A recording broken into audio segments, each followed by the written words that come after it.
Hi, welcome to Games and Goals. హామిల్టన్లో New Zealand India second one day వర్షార్పణమైంది. New Zealand toss గెలిచింది, bowling ఎంచుకుంది. కానీ మొదట్లో 4.5 ఓవర్ల దగ్గర వర్షం మొదలైంది. అప్పటికి ఇండియా స్కోరు 22 పరుగులు, వికెట్ నష్టపోకుండా 3.5 గంటల పైగా వర్షం కొనసాగింది. ఆ తర్వాత మ్యాచ్ను 29 ఓవర్లు పర్ సైడ్ కుదించారు. కానీ మళ్ళీ కేవలం 12.5 ఓవర్ల తర్వాత వర్షం మొదలైంది. ఆట కొనసాగలేదు. నో రిజల్ట్గా మ్యాచ్ను డిక్లేర్ చేయాల్సి వచ్చింది. అప్పటికి ఇండియా స్కోరు 12.5 ఓవర్స్ తర్వాత 89 for 1. Shubman Gill 45 runs unbeaten of 42 balls with the help of 4 fours and 1 6.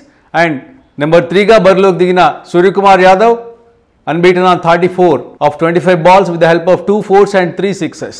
India టీంకు సంబంధించినంత వరకు 2 మార్పులతో బరిలోకి దిగింది.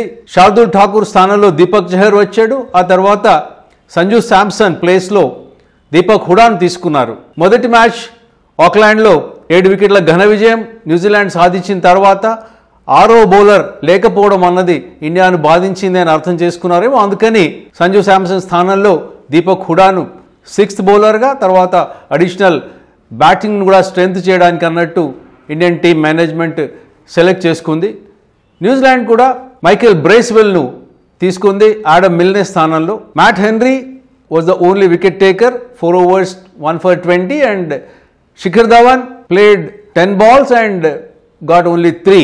వర్షం తర్వాత తిరిగి ధాటిగా ఆడే ప్రయత్నం లోపల ధావన్ తన వికెట్ సమర్పించుకున్నాడు. But Suryakumar Yadav he was in his elements అని చెప్పాలి.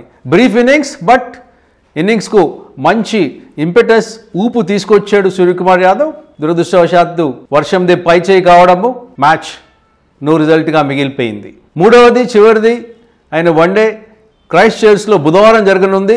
2 జట్లు కూడా హోరాహోరీగా తలపడే అవకాశం ఉంది. బట్ వెదర్ పర్మిటింగ్ పరిస్థితి ఎలా ఉండబోతుందో we have to wait and see. నిన్న ఐసీసీ రిలీజ్ చేసిన లేటెస్ట్ ర్యాంకింగ్స్లో న్యూజిలాండ్ ఓడిఐస్లో నెంబర్ 1 జట్టుగా తన స్థానాన్ని సుస్థిరం చేసుకుంది.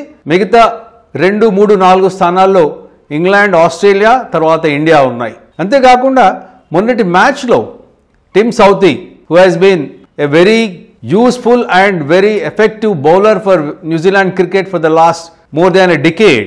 He got his 200th wicket in his 149th ODI. 149 వన్డేలు ఆడాడు న్యూజిలాండ్ కొరకు సౌథీ. 202 వికెట్లు, 200 వికెట్స్ క్రాస్ చేసిన 5వ బౌలర్ అయ్యాడు. అదే మ్యాచ్లో 3 for 73 తన బౌలింగ్ ఎనాలిసిస్. ఆ తర్వాత 4th ప్లేస్లోకి తను వచ్చాడని చెప్పాలి. ఎందుకంటే Chris Cairns 200 wickets, he's in the 5th position.